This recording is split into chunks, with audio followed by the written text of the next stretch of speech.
Bulletin में सबसे पहले बात करेंगे भारतीय cricket team ICC champions trophy खेलने पाकिस्तान नहीं आएगी। इंटरनेशनल क्रिकेट काउंसिल ने पाकिस्तान क्रिकेट बोर्ड को ऑफिशियली आगाह कर दिया है। जराये का कहना है कि भारतीय टीम के चैंपियंस ट्रॉफी के लिए पाकिस्तान न आने पर हुकूमत की जानिब से सख्त फैसले का इम्कान है। पीसीबी जराये के मुताबिक पाकिस्तान चैंपियंस ट्रॉफी के किसी हाइब्रिड मॉडल को कबूल नहीं करेगा। सरकारी जराये का यह भी कहना है कि चैंपियंस ट्रॉफी पर पीछे नहीं हटेंगे, भारत ना आया तो हर हद तक जाएंगे। भारतीय टीम के न आने पर भारत से कभी कोई मैच ना खेलने पर भी गौर किया जा रहा है। इसी पर बात करेंगे। टेस्ट क्रिकेटर राशिद लतीफ साहब ने हमें ज्वाइन किया है। राशिद भाई, किस तरह से आप देख रहे हैं और कितना जरूरी है ये हुकूमत की जानिब से सख्त मौक़िफ़ अपनाया जाना? अभी सख्त मौक़िफ़ आया नहीं है, अभी रिटर्न में पाकिस्तान ने शायद दिया नहीं है, लेकिन ये जो मौक़िफ़ अगर ये आएगा तो वक्त के मुनासबत से बहुत अच्छा है। और क्योंकि आईसीसी का इवेंट है, कोई बायोलैटरल सीरीज नहीं है या एशिया कप नहीं है कि हाइपर मॉडल अपनाया जाए।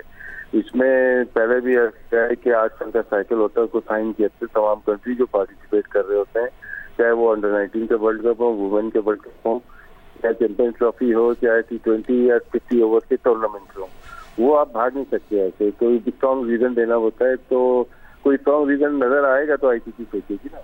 लेकिन अगर वैसे ही कि पाकिस्तान नहीं जाना तो इसमें जान नहीं है, तो पाकिस्तान इस वक्त स्ट्रॉन्ग डिसीजन दे सकता है। और पहला ऑप्शन यही होता है कि रिप्लेस हो सकते हैं, इंडिया की जगह कोई और टीम आ सकती है। नंबर 1 आईसीसी का रूल यही है।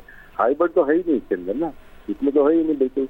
तो पाकिस्तान तो मेरे ख्याल से जब रिटर्न में आएगा तो मालूम चलेगा। अभी पहले जैसे इंडिया ने मीडिया के थ्रू किया था, तो पाकिस्तान क्रिकेट बोर्ड का अच्छा ऑप्शन है कि मीडिया के थ्रू मैसेज पहुंचा दिए। और राशिद भाई, ये भी आपसे जानना चाहेंगे, जिस तरह ये मौक़िफ़ अब तक सामने आ रहा है ज़राए की जानिब से बराबरी की बुनियाद पर कि अगर भारत नहीं आएगा तो रेवेन्यू नुकसान हमें होगा, लेकिन जब हम भारत से मैच नहीं खेलेंगे तब नुकसान उनका भी होगा। नहीं, हमारा नुकसान नहीं है इसमें भारत का नुकसान है। क्योंकि पाकिस्तान के अंदर होस्ट जब किया था तो उस वक्त मीटिंग में भारत भी था, ऑस्ट्रेलिया भी था, तमाम ममालिक जब बैठते हैं, 16 कंट्रीज जब बैठते हैं, आईसीसी की जब मीटिंग होती है एनुअल, उसके अंदर फ्यूचर प्रोग्राम डिसाइड होते हैं, 8 ईयर्स का साइकिल डिसाइड होता है, फाइनेंशियल चीजें डिसाइड होती हैं सारी।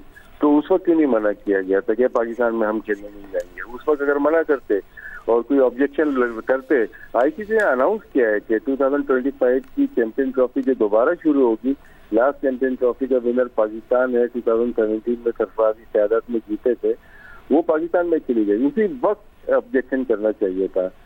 इसीलिए पाकिस्तान एशिया कप खेलने नहीं गया था इंडिया में 2018 में।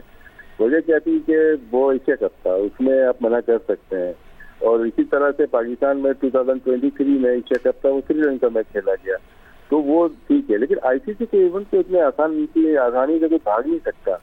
और पाकिस्तान का वो मौक़िफ़ बहुत स्ट्रॉन्ग है और इस पे स्टे करना चाहिए। बिल्कुल ठीक है। साबिक टेस्ट क्रिकेटर राशिद लतीफ साहब, बहुत शुक्रिया आपके वक्त के लिए। और क्रिकेट के मैदान से आज की अच्छी खबर, पाकिस्तान ने 22 साल बाद ऑस्ट्रेलिया को ऑस्ट्रेलिया में वनडे सीरीज में शिकस्त दे दी। सीरीज के तीसरे और फैसलाकुन वनडे मैच में पाकिस्तान ने मेजबान टीम को 8 विकेटों के बड़े मार्जिन से हराया। पर्थ में खेले गए मैच में पाकिस्तानी फास्ट बॉलर्स की तबाहकुन बॉलिंग की बदौलत ऑस्ट्रेलियन टीम 140 रन पर ढेर हो गई। शाहीन शाह अफरीदी और नसीम शाह ने 3-3 विकेटें हासिल की। हारिस रऊफ ने 2, हसनैन ने 1 खिलाड़ी को आउट किया। पाकिस्तान ने 141 रन का हदफ बासानी 27वें ओवर में 2 विकेटों के नुकसान पर हासिल कर लिया। साइम अयूब 42, अब्दुल्ला शफीक 37 रन बनाकर आउट हुए। रिजवान 30 और बाबर आजम 28 रन बनाकर नॉट आउट रहे। मैच में 2 सीरीज में 10 विकेटें लेने पर हारिस रऊफ को मैन ऑफ द सीरीज के बेहतरीन खिलाड़ी का अवार्ड दिया गया।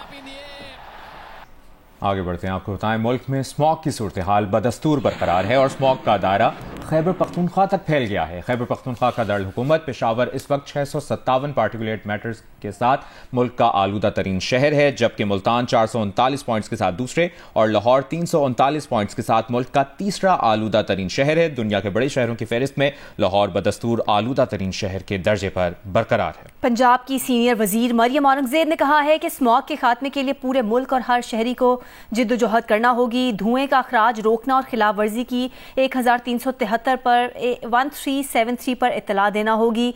शहरियों को मास्क समेत तमाम एहतियाती तदाबीर इख्तियार करना होंगी। भारत में फसल की बाकियात जलाने से पैदा होने वाले स्याह जहरीले धुएं की आमद का सिलसिला जारी है।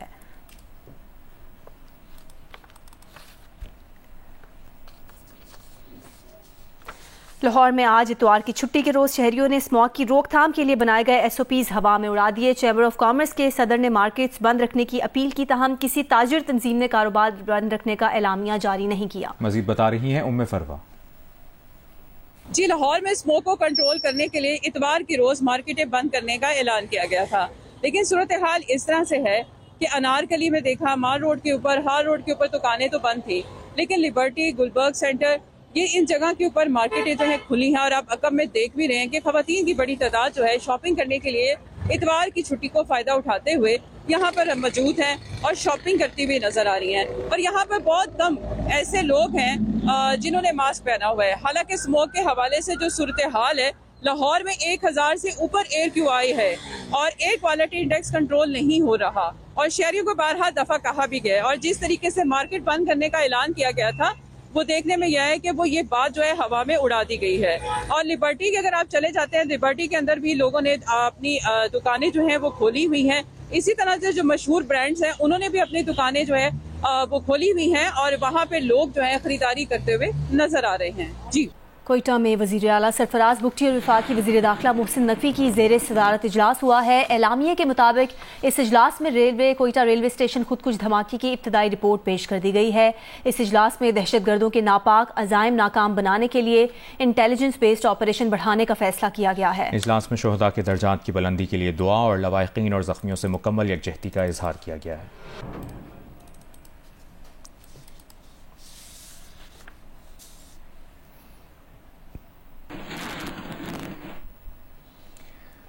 कराची में 8वां अदब फेस्टिवल जारी है। अदब फेस्टिवल में मारूफ मुकर्रीन और फनकारों ने शिरकत की है। फेस्टिवल में 7 बजे कराची के खानों की तारीख पर दिलचस्प गुफ्तगू हो। मुसन्निफ अनवर मकसूद की तंज़ो मिज़ाज पर मबनी शानदार गुफ्तगू भी मेले का हिस्सा है। तफसीलात बता रहे हैं नुमाइंदा जियो न्यूज़ वलीद अहमद।